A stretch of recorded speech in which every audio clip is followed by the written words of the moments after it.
Hey guys, and welcome to this brand new Doctor Who video.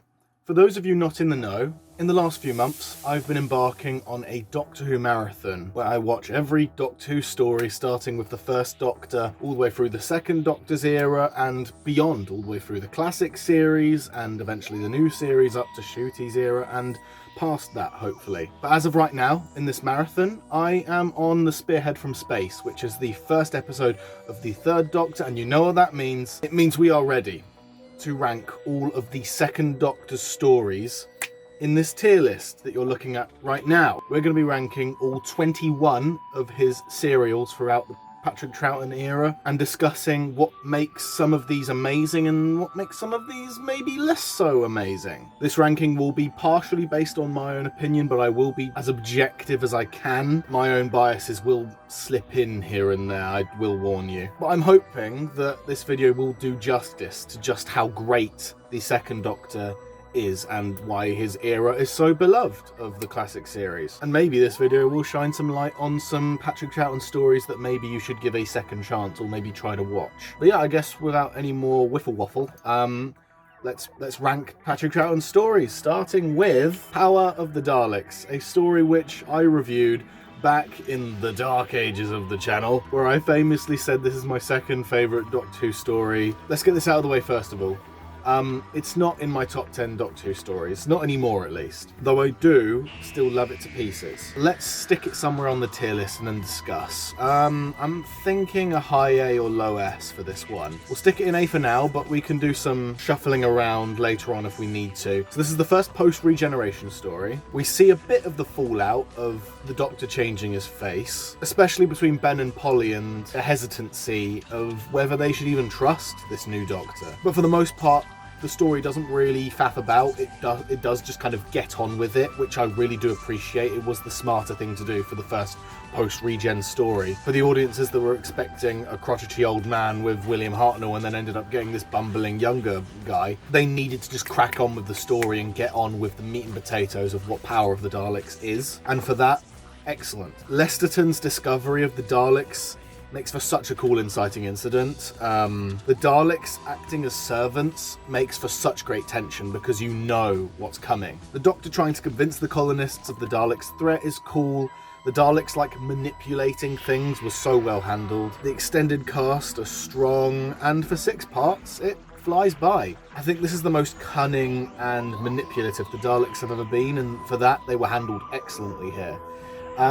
Troughton's first story, I think he did really well. I think he jumped straight into action, didn't do anything that might set us on the wrong foot with him. You know what? Yeah, screw it. It's an S tier. It's not a high S tier for me, but I will stick it in S tier. I think it does deserve it for how much it does. Because imagine a world where Power of the Daleks failed to set up this new Doctor.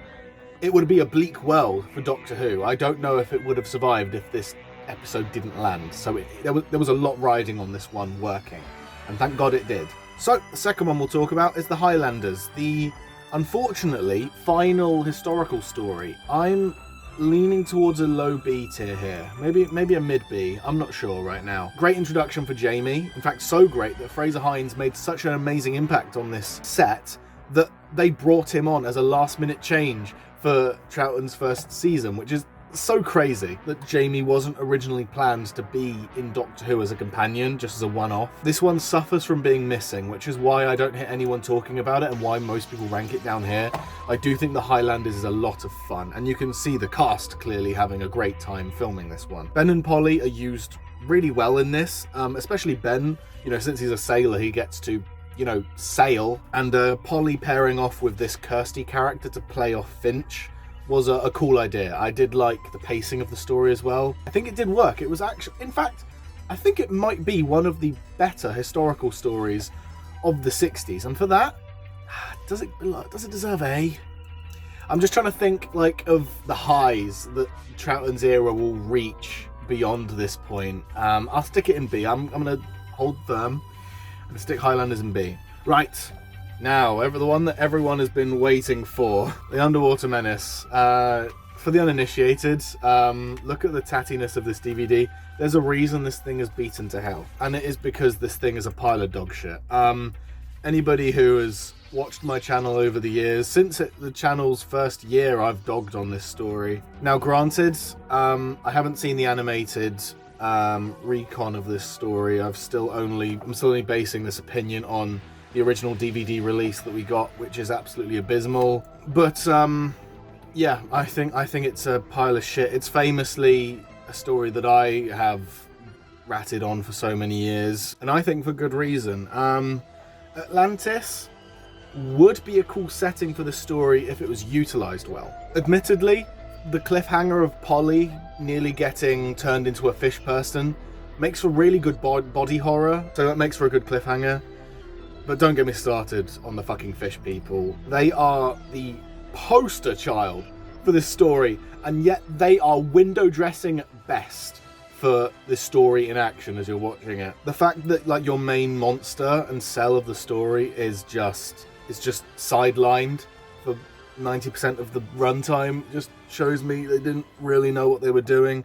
And that's for Zaroff. He wants to like raise Atlantis, but he's not threatening. He just feels like he's some bloke that ran away from the loony bin. I don't know. It's just a laughable story to me. I know there are some people that are defenders of this thing, and I'm sorry for the grief I've given you over the years for how much I've given this story a bad name. But I think it's deserved, personally. I don't think there's much that I really genuinely enjoy about this story. But maybe my opinion will change when I watch the animated version of, Underwater Menace. But I doubt it. But who cares? Whatever. Right, let's move on to a far superior story, the Moonbase, which I am putting at the top of S tier for now. Perfect base under siege story. The music is unsettling and perfectly complements the Cybermen. The mystery infection makes for amazing TV. The best Cybermen on screen, I think. They are at their possibly scariest ever. 60s Cybermen in general just fucking rule, in my own opinion. The Cybermen want to take the graviton and they'll take it by force. They'll invade the Moonbase to get it if they have to. They're ruthless, and the moonwalk scene still is one of my favourite scenes in all of Doctor Who. And the 2 animated episodes, which serve to replace those 2 missing episodes of this serial, don't harm the story. They in fact help it. It's an amazing animation to enhance this already amazing story for me. In my opinion, the Moonbase is quite possibly the best Cyberman story Doctor Who has to offer. That's high praise. For me, someone who loves the Cybermen. I think the Moonbase is the creme de la creme of Cyberman stories. But there you go, there was the Moonbase, which I aptly got signed by Fraser Hines because I love it so much.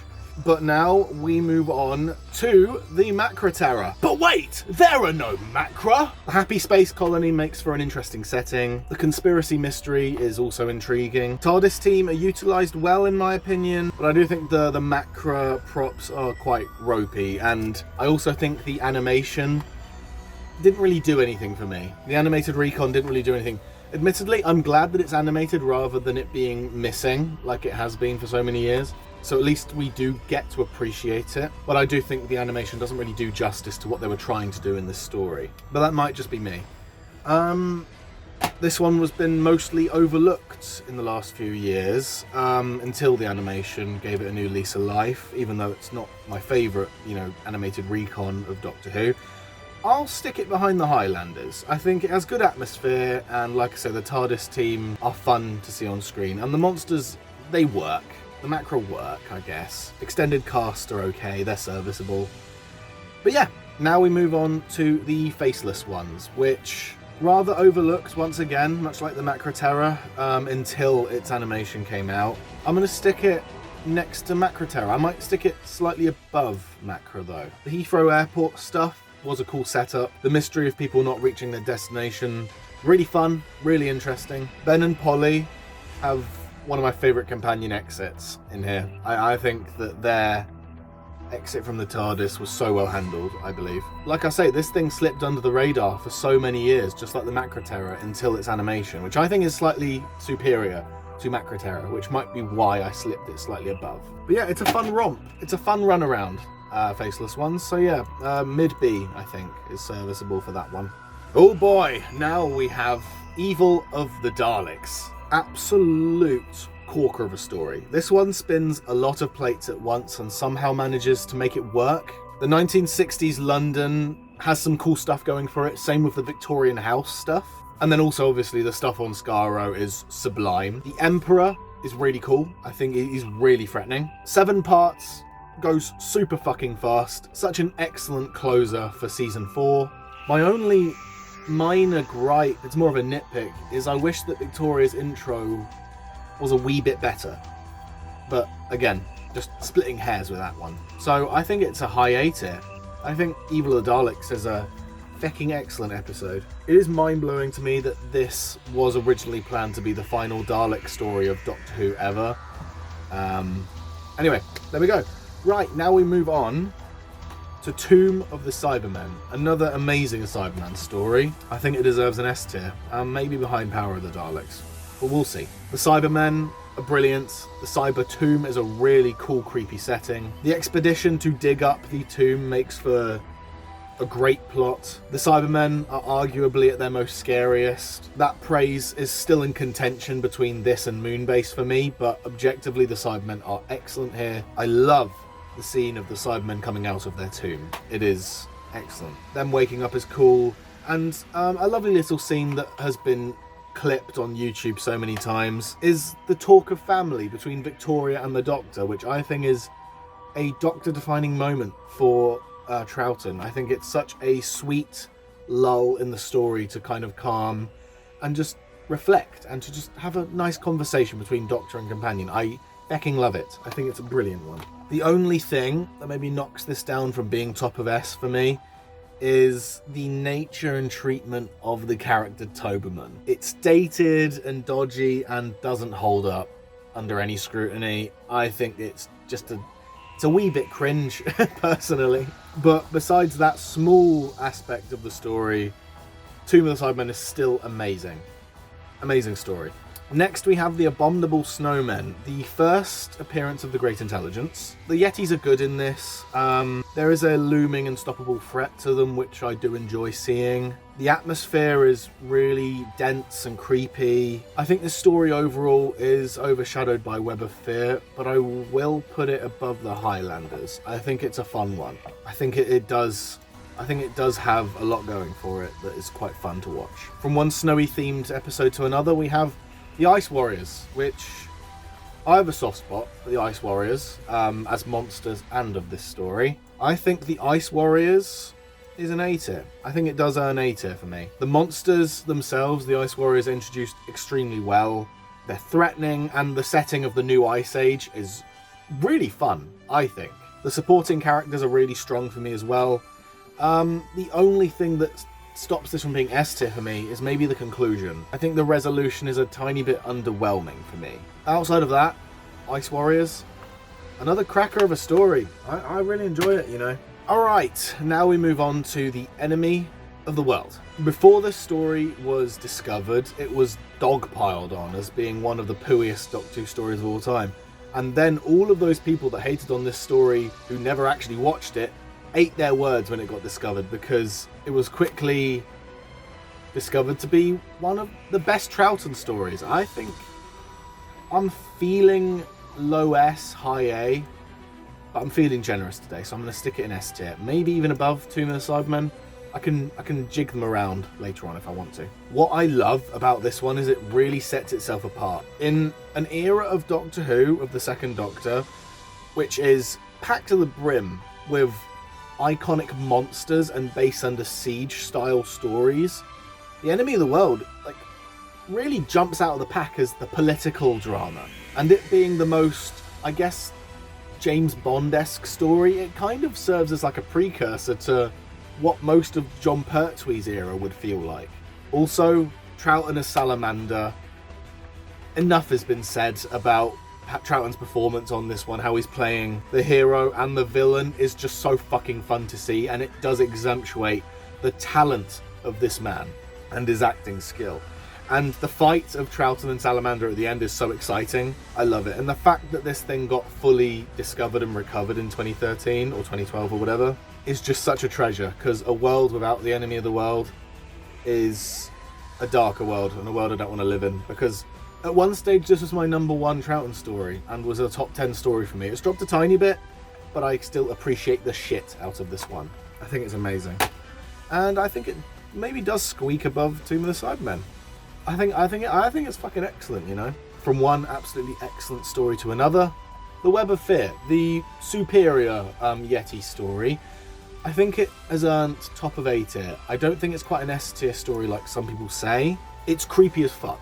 The Yetis are so scary in this one. This one is iconic for a reason. This is like this is the seminal Second Doctor story. This is the one people talk about. The Yetis in the underground with units shooting them. It's iconic. The setting of the London Underground, by the way, is so fucking cool. It is so cool. The set design and the cast are extremely strong in this one. The inclusion of Colonel Lethbridge Stewart, later as we know him as the Brig, was brilliant to see.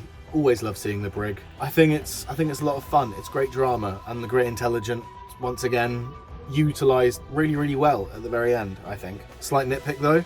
I prefer the episode 3 recon on this rather than the animation, personally. I think the animation of the newest remaster of this story is a bit ropey for me. I'm not the biggest fan of it.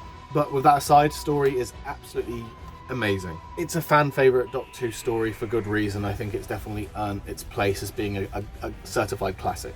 Right, Fury from the Deep. The extended cast in this one are engaging to watch, a lot of fun to see on screen. This is one of the most frightening 60s episodes of Doctor Who, I think, ever. And I think even Russell T Davies said so, I believe.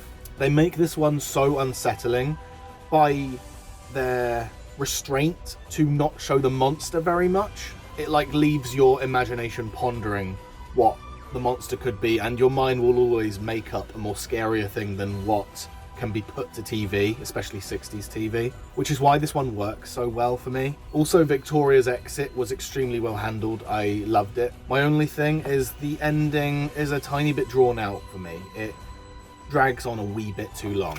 But outside of that, another fucking superb story. I'm gonna stick it at the top of A tier. I think it very much deserves it, to be honest. Right, now we move on to the Wheel in Space, the black sheep of the 60s Cybermen stories. It gets overlooked because it's missing, obviously. The Cybermen's plot to kind of take the wheel it's quite confusing and convoluted, in my opinion. It's hard to follow, personally. Zoe's entrance is really well handled, and Zoe is also really used well in this story. Overall, though, Wheel in Space is it's not the season 5 closer I was hoping for. I think it's a bit too wanky and a bit too all over the place for it to stand up on its own. Maybe I'll feel differently when it gets animated or rediscovered. As of right now, I think it just sneaks in at a C tier and nothing more. It's fine. People like to shit on it like it's the worst thing ever, but it's not remarkable, but it's not committing any cardinal sins or anything. It's just kind of there. There are moments that I enjoy, but overall, yeah, it just kind of doesn't do very much for me. Or maybe does too much for me is a better way of describing it. There you go. Right, now we have another absolute stinker. Okay, the Dominators. People like to say this thing's underrated nowadays. I don't see it, personally. It drags a lot for me. The Quags are a sorry excuse for Dalek wannabes. I'm just going to say it. The Dominators themselves as well don't do very much remarkable except argue amongst themselves. Not very watchable. The only things that I kind of enjoy are the scenes amongst Zoe, Jamie and the Doctor. For that reason, I think it's earned itself as a firm place in D tier for me. Still better than Underwater Menace, maybe. I don't know, they're kind of equally poo. I don't know. I'll put Dominators above Underwater Menace for the meme that Underwater Menace is for this channel. But yeah, equally as crap, to be honest. This story can go straight in the bin with Underwater Menace for me. I don't like it very much. But yeah, now we move on to one of my absolute favourites. I fucking love The Mind Robber. I'm gonna stick it S tier. It's definitely above Tomb of the Cybermen. Is it above Enemy of the World? I guess it is. Is it above Power of the Daleks? I think it is. I really love the Mind Robber. Episode 1 is one of my favourite 25 minutes of Doctor Who. It's cerebral and weird and creative, and it's a bottle episode of Doctor Who, but it's done so fucking well, and the cliffhanger at the end of it is so good. Seeing the TARDIS literally explode is fucking... It had my jaw to the floor. For 60s Who, excellent. I fucking love the Mind... Not just for 60s Who, but Doctor Who in general. I think it's excellent drama. Speaking of the cliffhangers, I think all of the cliffhangers are great on this, personally. They really chucked the kitchen sink at this script, I think. The stuff with toy soldiers, Rapunzel, Medusa, even fucking unicorns. The bit where the companions are crushed by a book is so shocking. I love that scene. And Jamie being turned into cardboard. They really cooked with the script. I think it's brilliant. And I think the budget came through. I think it was really well realised for how little budget Doctor Who was working with at the time. They really made it work, in my opinion. I've always felt that this, in concept and in how off the wall it is, this is what the Celestial Toymaker should have been in a lot of ways. In how creative and weird it is. But with how they pull it off so well, I think it's fucking excellent. I don't know if it goes above the Moonbase for me, but I think that they're tied for being my favourite Troughton. I don't know which is better. I love them both. I'll leave it as second best, but holy shit, the Mind Robber is excellent. I don't hear enough people talking about it. I think it's great. Speaking of amazing Troughton stories though, Invasion. The Invasion is kind of the most Bond-esque Cyberman story in some ways. Feels like a Pertwee story, much like Enemy of the World does in some ways. The villain Tobias Vaughan is amazing and perfectly complements the Cybermen. The iconic moment of the Cybermen walking down St. Paul's Cathedral, obviously iconic, obviously a seminal moment in Doctor Who, and this is a definitive second Doctor story that deserves all the praise it gets, just like Web of Fear, if not more so in this case. Obviously the return of our beloved Brigadier, always welcome, and also seeing Unit in their full force was so welcomed to see. It's a pucker Cyberman invasion story of London. What more can you want? And as it's one of the longest Troughton stories, with it being 8 parts, it flies by faster than a lot of 4-part stories for me. Excellent.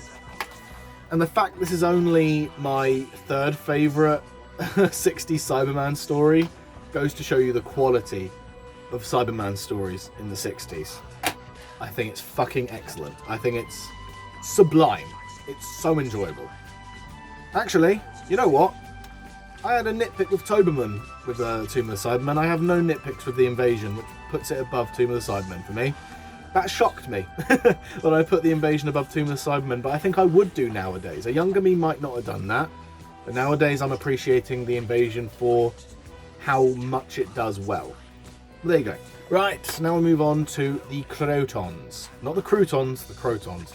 Weird name for a monster, but anyway. The Krotons are silly, they're also silly looking, and they don't really pose much of a threat to the story. The story behind them works well, I guess. The plot of what happens to those that go onto the Kroton ship is cool and dark, I guess, so I'll give it that. And admittedly, the cast hold their own, so I can't dock too many points on the Krotons. I think it does do stuff well, but on a whole, it's a bit wonky in pacing, and the tension isn't really there for me, which does put it slightly above the Wheel in Space, but still squarely in C tier for me.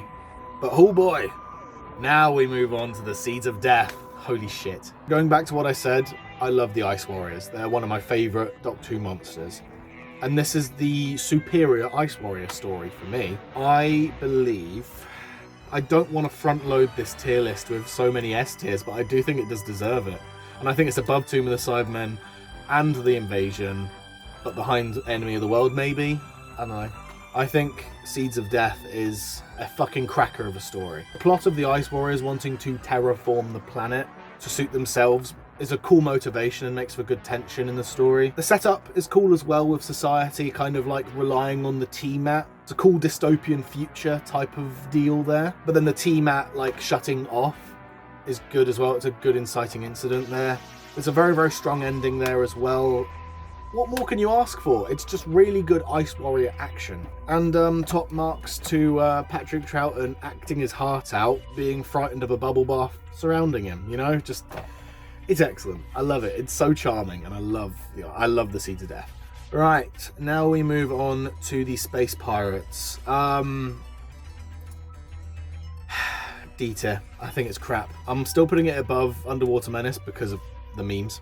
But fuck you for wasting Robert Holmes' talent on a story like this. The TARDIS team plays a very passive role in this one. It's a 6-part slog. The character Milo is so fucking insufferable. The pirates' motivation leaning on metal, that's all they have going for them. Overall, it is a pile of crap, and I think even if this thing got animated or completely recovered or restored, I don't think this thing would hold up in court. I think it would be just as hated as it is, and I think it deserves all of the disdain that it does get across the fan base. I think it's a fucking waste of space, and I'd much prefer another Cyberman story, or I'd even prefer an extra few episodes of the Krotons over Space Pirates. That's how poo it is. And objectively, I think it is worse than the Underwater Menace. I had more fun watching the Underwater Menace than I did the Space Pirates. It sucks ass. But thank God the Troughton era ends on a high note. It started strong and it's ended strong. Brilliant. I love it. The War Games. I love this thing. I love this thing so much. It is a 10-part epic. It has a huge variety of different sets based in different wars, starting with the Great War, to then the Roman invasion, to then the Civil War, etc. The War Chief is a cool rival Time Lord as well. The first full appearance of the Time Lords in their full glory as well was so amazing to see. The send-off of Troughton's Doctor was great, and his goodbye to Jamie and Zoe were so bittersweet. It was so brilliantly done. The entire final episode of this is, one of my favourite 25 minutes of Doctor Who ever. And I can say in full confidence, I've watched this 10-part story all the way through from front to back, no breaks, 10 times. I'm not fucking kidding. I happily watch this thing from front to back, no skips, no breaks. That's how much I'm engaged in this story every time I watch it. I love it so much. And I loved it just as much on this marathon. I really did. And so I think that very much has earned the War Games the bronze medal of Troughton stories. Considering it is 10 parts and it doesn't drag, is just exemptuates the pacing and the quality of this story. And the fact that this was planned to be the final Doctor Who story ever, what an appropriate send-off for the entire show. I think it works so well, personally. I'm glad it obviously didn't conclude the show here, but it stands up on its own as being maybe my favourite regeneration story. Maybe it is my favourite final Doctor Who story of a Doctor. It's up there. I'd need to think long and hard about that decision, because I love Planet of the Spiders, Caves of Androzani as well, I love Survival, I love Bad Wolf Parting of the Ways, but it's so strong. And for how long it is, it does not drag anywhere in its runtime. But there you go. That has been all of Troughton's stories ranked from worst to best. Is there anything I'd move on this tier list? You know what? I'll put Dominators behind Underwater Menace. I think C tier looks good. I think I'm happy with B. You know what? I think I will put Highlanders above Abominable Snowmen. I think I do like that one a tiny bit more. Maybe that's just my bias of the pure historicals from the 60s, but whatever, bite me. As for A tier, I think that looks okay. I think A tier looks good, you know. I'm quite happy with that. What about S tier? I think with S tier, if I push Tomb of the Cybermen to the top of A, I think it's perfect. The reason I've moved Tomb down is because of its tiny little nitpick that I've mentioned there. which, like I say, doesn't push it down to B or C tier. I still think it's an amazing Cyberman story, but I do think that it means that it doesn't quite deserve its S tier status if it does have any flaws to it. Because looking at the lineup of S tier that I have for Troughton, there is nothing I'd change about any of these stories. I think every single one of them are extremely fun. In fact, I will put Enemy of the World above Power of the Daleks, but now it's perfect. I wouldn't change a single thing about any of these stories. I think this is the perfect order, with maybe a tentative swap of Mind Robber and Moonbase. I don't know which of those two I prefer. They're like neck and neck for me. But yeah, that's my rambling out of the way, and that is how I would rank Troughton's era. That's what I would rank his stories, from least best to best. But there you go. Let me know what you think of my ranking of the Second Doctor's era, whether you think I'm correct or whether you think I'm a pile of shit for ranking Underwater Menace in D tier, but let me know either way. But regardless, we'll wrap it up here. I hope you enjoyed, and yeah, I guess I'll see you guys in the next one. Goodbye.